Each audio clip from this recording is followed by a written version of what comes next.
A chamada Síndrome de Down trata-se especificamente de uma condição genética, ou seja, de uma variação no chamado cariótipo humano.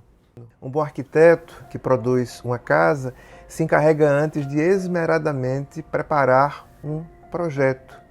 O corpo humano é uma casa complexa formada por pequenos tijolinhos chamados de células, dentro dos quais, dentro de cada tijolinho, existe uma cópia precisa e idêntica desse grande projeto que é o corpo humano. Esse projeto chama-se cariótipo. Nele estão mapeadas as nossas amarras, aquilo que nos limita, aquilo que nos define, aquilo que nos prende à nossa condição humana. E a ciência, muito poeticamente, chamou esse mapa da nossa humanidade, da nossa condição inicial, de cariótipo, porque em grego, karios significa nó e typos significa forma, de modo que o nosso cariótipo se encarrega de amarrar a nossa forma. O nosso cariótipo não define aquilo que nós somos, a nossa identidade, aquilo que somos, não nasce conosco. Isso a gente aprende a construir todos os dias, no encontro com as coisas, com as experiências, com a vida. É ela, a vida, quem nos ensina o sorriso e a lágrima. O cariótipo, entretanto, nos dá um ponto de partida, nos dá um conjunto de tendências iniciais. De modo que a chamada síndrome de Down constitui-se numa pequeníssima variação desse cariótipo. Esse cariótipo, esse mapa, essas amarrações que são feitas em pares, não é? Ao todo 23 pares na condição humana, possui um pequeno ponto, uma pequena linha, um verso que faz uma rima um pouquinho diferente daquilo que costuma-se esperar de uma declinação poética. E essa rima improvável, que não tira desse texto a condição de poesia, é a síndrome de Down. Um parzinho de cromossomos que se transforma em 3, por isso a trissomia, no 21º cromossomo, no cromossomo 21.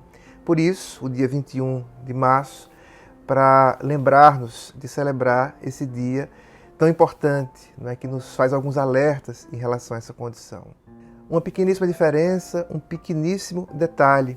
Entretanto, como esse cariótipo, como essa estrutura genética define muito da nossa aparência, nesse cariótipo está escrito, por exemplo, a cor dos nossos olhos, o quanto daquele sorvete vai se transformar em barriguinha, algum eventual câncer que tende a nos acometer em uma certa faixa etária. Ele vai estabelecer também alguns padrões reconhecidamente físicos. Então, as pessoas que possuem essa variação, as pessoas que possuem a síndrome de Down, elas terão características físicas muito reconhecíveis, muito aparentes. Um cabelo um pouco mais fino, uma linha ascendente no olho, um certo tipo de queixo, de nariz. E é aí que reside a grande questão. Sigmund Freud nos diz que a nossa generosidade ela tende a falhar não a partir das grandes diferenças, mas das pequenas diferenças, que é onde age o nosso narcisismo, né? Que vem do grego narqué, sono, que é quando dormimos para os fatos evidentes da vida.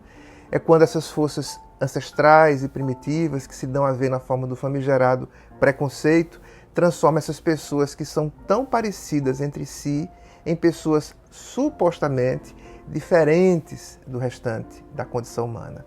De modo que pessoas que possuem um olhar humano, uma vida humana, uma condição humana, características e capacidades ou incapacidades próprias dos seres humanos, passam a ser tratados como infra-humanos, como pessoas deficitárias, como pessoas supostamente inaptas ao convívio humano ou não dotadas das capacidades básicas para o trabalho ou para a habitação comum nos espaços que costumamos partilhar. É esse o narcisismo das pequenas diferenças que produz a segregação daquele que não sorri como nós, que não olha como nós e que não faz parte daquilo que imaginariamente elegemos como um grupo chamado de normal.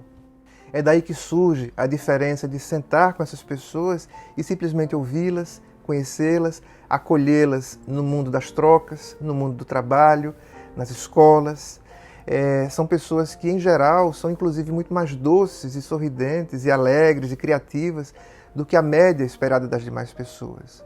No entanto, são quase sempre tomadas como alguém que precisa ser segregado, separado, relegado para fora dos grupos. Por isso é tão importante eleger um dia para falarmos sobre a síndrome de Down, para expulsar para bem longe os ventos do preconceito, dissipar as falsas informações, entender melhor essa condição e nos tornarmos mais aptos a acolher e a cuidar destas pessoas. Falar sobre alguma coisa é dar-lhe existência.